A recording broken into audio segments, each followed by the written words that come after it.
Today we're talking about the Beelink SER9 Pro. And I'm gonna be real with you, this is not one of those, oh my god, this changes everything type of mini PCs. If you've seen mini PCs over the last year or two, you've basically seen this vibe already. So you might be like, why are we even doing a video on it? And the answer is simple, the price. Because last year, mini PCs in this same lane were coming out like $650. Then they dropped a bit, but still floating around the mid $500 range. Meanwhile, this one is coming in around $500, and in the economy we're living in right now, that's actually kinda crazy. Newer model, cheaper price, what more can you ask for? Beelink did send me the SER9 Pro to test. However, everything mentioned in this video is from my personal experience using the device, and the manufacturer doesn't get to see this video before it goes public. So if you've been looking for a mini PC that can game, emulate, and just handle life without being a full big desktop, this one is honestly sitting in a really nice sweet spot.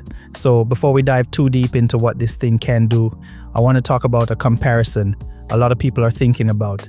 The Beelink SER9 Pro versus the Mac Mini M4. A lot of folks are like, hey, should I go with a cheap mini PC or just buy a Mac Mini instead?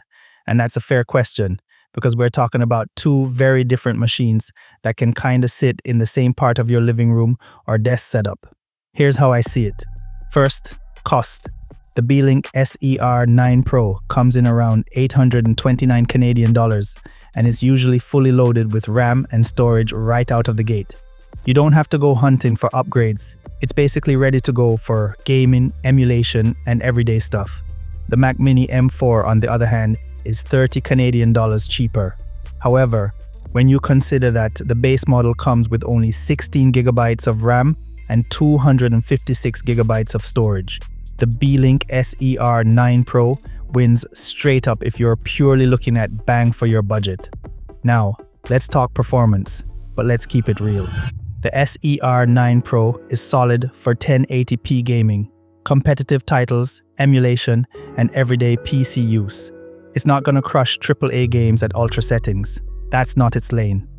The Mac Mini M4, on the other hand, is very strong for things like productivity, creative work, video editing, and macOS apps. Apple Silicon just runs really efficiently, and in workflows that are optimized for it, like Final Cut, Logic, and iWork, it absolutely shines. But here's the thing. For native PC gaming and emulation performance, the Beelink has a clear advantage. macOS doesn't even support a lot of mainstream PC games the way Windows does, and most emulation setups are way more mature on Windows than on macOS. So if your goal is gaming/emulation first, the Beelink tends to outperform the Mac Mini at that price, because the Mac Mini wasn't really built with that as the focus. If your goal is content creation, productivity, video editing, or you're already in the Apple ecosystem, then the Mac Mini M4 is going to feel smoother and more refined for those tasks, but you're also paying a hefty premium for it. So it really comes down to this. Want the best mini PC experience for games and emulation around a budget price? The Beelink wins. Want a powerful machine for creative work and everyday use, and you don't care about gaming? The Mac Mini shines in that department. And that's what I mean when I say these two aren't direct one-to-one competitors. They're just often compared because they're small boxes that sit on your desk. Now, let's talk about what you're actually getting. This model comes fully loaded, 32 gigabytes RAM and 1 terabyte storage, Windows 11 Pro, and it has a solid selection of ports. You've got multiple ways to hook it up to your monitor or TV using the display 1.4 port or the HDMI 2.0 port, which gives you a whopping max 4K 240Hz. You've got fast USB options, and you've also got USB 4, which is important because it gives you flexibility later. And yes, it has a built-in speaker, and something I haven't seen on any other mini PC is an included microphone array, which is visible on the front of the device. Physically, it feels nice. It's clean, minimal, looks like something you can throw on a desk setup and it won't make your space look messy. But I do have one petty complaint. The front has these little mic holes, and listen, some people might actually use that, maybe for quick calls or whatever, but for me personally, It kind of ruins the clean look a little, like the mini PC is given sleek and premium.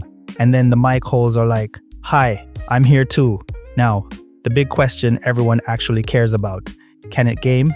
Yes, but you need to understand what type of gaming we're talking about. This is a 1080p mini PC. That's the lane. If you're expecting 4K ultra settings on everything, no, relax. That's not what this category is for.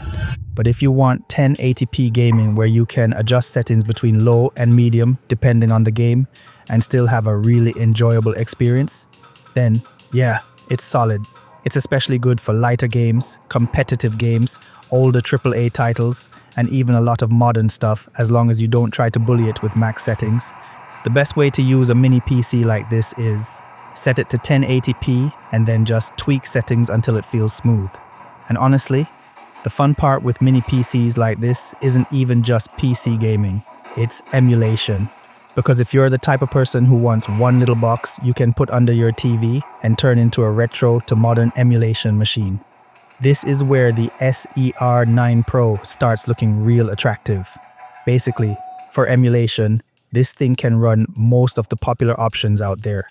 Now let me go back to that USB 4 thing I mentioned earlier because this is where the SER9 Pro has a little future-proof energy. USB 4 means you can potentially do an external GPU setup later if you decide you want more power. I'm not saying everyone should run out and do that, because at a certain point, you might as well build a desktop. But I do like having the option, because instead of replacing the whole mini PC, you could just upgrade the graphics later if you're that kind of person. Now, quick mention, Beelink also has this add-on accessory called the Mate SE, and I'm gonna be honest, I'm not really impressed. It adds some extra ports and an SD card slot, and it can help with storage expansion. But the issue is, you're giving up your USB 4 port to use it. And for the price, it just doesn't feel like you're gaining enough to justify that trade. The one that Beelink sent me is the Mate Mini for my Mac Mini M4, which provides really superior performance and looks very sleek when attached. The Mate Mini comes in at 139 Canadian dollars, so you must be sure that you need an SD card reader because there are cleaner and cheaper USB solutions for that. And if you're trying to expand storage, there are other ways too. So for most people, I'd skip it unless you have a very specific reason. Before I go any further, let me quickly break down the actual specs of the mini PC, because I know some of you are like, okay, cool, but what's inside the thing? So this is the Beelink SER9 Pro, and it's running the Ryzen 7 H255. That's an 8-core, 16-thread CPU, boosting up to 4.9 GHz. So this isn't some weak entry-level chip. This is a proper modern processor that can handle multitasking, gaming, emulation, and everyday work without feeling sluggish. Out of the box, it comes with 32 GB of LPDDR5X RAM clocked at 7,500 MHz, which is honestly really generous for a mini PC. For most people, that's more than enough for gaming, streaming, emulation, having a million tabs open, whatever. And you don't have to upgrade anything to get there. It's already done. Storage-wise, you're getting a 1 TB SSD, so boot times are fast, apps load quickly, and games don't feel like they're dragging. It feels snappy in everyday use, which is exactly what you want from something this small. On the graphics side, it's rocking the AMD Radeon 780M integrated GPU. This is the same class of graphics we've seen in a lot of powerful handhelds and mini PCs lately. It's not a desktop GPU, obviously. It punches way above what people expect from integrated graphics. Port-wise, Beelink didn't cheap out. You've got USB 2.0 for basic stuff, USB 3.2 at 10 gigabits per second, USB 4 at 40 gigabits per second with the display and power delivery support. And yes, it supports triple display output, which is great if you're doing productivity, streaming, or just like having multiple monitors going at once. It also has built-in speakers and a microphone, which, I'll say this, they're fine in a pinch.